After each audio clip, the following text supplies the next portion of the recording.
Hello everyone. In this video, let's discuss the cases I learned in medicine department. So first interesting case is unknown bite or any snake bite. If we don't know what kind of bite it is, so the treatment can be given as IVF fluids, NS or and RL, and injection TT if there is some bleeding at the site. And injection evil is actually antihistaminic. So if there's any reaction, allergic reaction created by unknown insects or any bite, so it will prevent that. Amoxiclavus antibiotic injection pan top and vitals monitoring.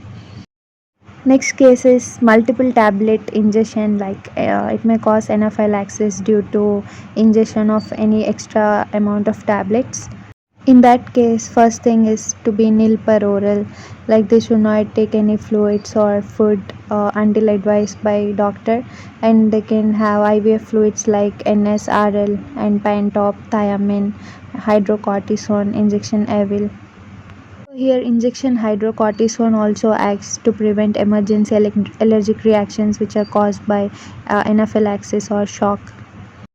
Next case is alcohol hepatitis. So in this case, we can give IVF fluids, normal, and Pantop of ondansetron for vomitings, and thiamine is given for alcoholic patients primarily to prevent vitamin B1 deficiency, which is most common in chronic alcoholism, which may prevent Wernicke-Korsakoff syndrome, beriberi, and especially it will treat deficiency in alcoholism where whose system cannot absorb thiamine properly.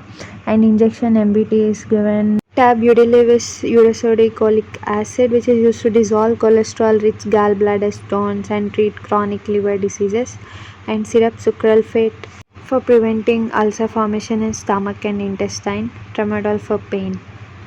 Next case is ingestion of gibberellic acid, which is a plant growth regulator.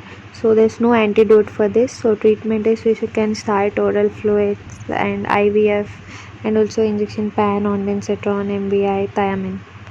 Next case is a very rare disease, which is autosomal recessive bleeding disorder, mainly caused by dysfunction of platelet membrane receptor glycoprotein, which is 2B3A. So it prevents aggregation of platelets, so they will have lifelong bleeding, like they'll have easy bruising, nosebleeds, menorrhagia. So treatment is we can give platelet transfusion, PRBC. So other supportive treatment like iron, folic acid, pan, ondansetron, albendazole. Albendazole is used to treat any tapeworms, so it's a symptomatic treatment.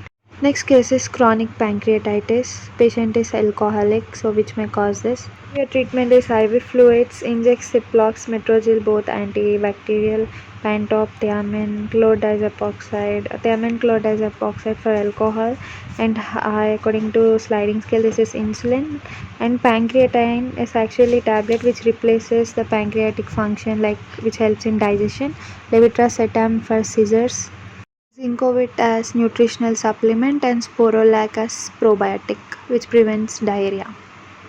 Next case is bicytopenia. Here both RBC and platelets are dropped in patient's blood. So here no need to give any IV fluids, but injection furosemide is given to decrease swelling as patient complains of pedal edema, and Pantop, thiamine, spironolactone, UDCA for liver. Spironolactone actually treats high blood pressure, and also it's useful in heart failure. Chlordiazepoxide for alcohol, and PRPS transfusion because both RBC platelets are dropped. Telma for BP. Next case is decompensated chronic liver disease with portal hypertension and also esophageal varices. So here treatment is no IV fluid. Injection albumin is to restore blood volume and protein, as liver disease may decrease albumin levels, and furosemide for decreasing swelling or pedal edema. Spironolactone for high blood pressure, and rifaximin tablet is used to decrease both traveler's diarrhea caused by E. coli, and also here it is mainly useful for preventing hepatic encephalopathy. Injection pan top, tab propanolol for as beta blockers to decrease blood pressure, ursocorticolic acid for liver as there is chronic liver disease, telmisartan again for BP, insulin for sugar, and GRBS monitoring. Next case is acute ischemic CVA, that is cerebrovascular accident or stroke, which is nothing but reduced blood flow to part of brain, so which prevents oxygen and nutrients to that particular area, which may also cause weakness in one side, confusion, vision problems, dizziness. So main cause may be hypertension, so you can see the patient also has hypertension and diabetes and weakness in upper limb and lower limb, deviation of mouth to left side. So treatment here is pantop MVI, aspirin and clopidogrel to prevent clots, atorvastatin, statins to decrease cholesterol levels, injection thiamine, injection paracetamol, telmisartan for BP, amlodipine for BP, physiotherapy for movement of limbs. Next is a important insulin sliding scale which can be used in diabetes patients. So here if GRB's values is between 140 to 180, we should give 2 units.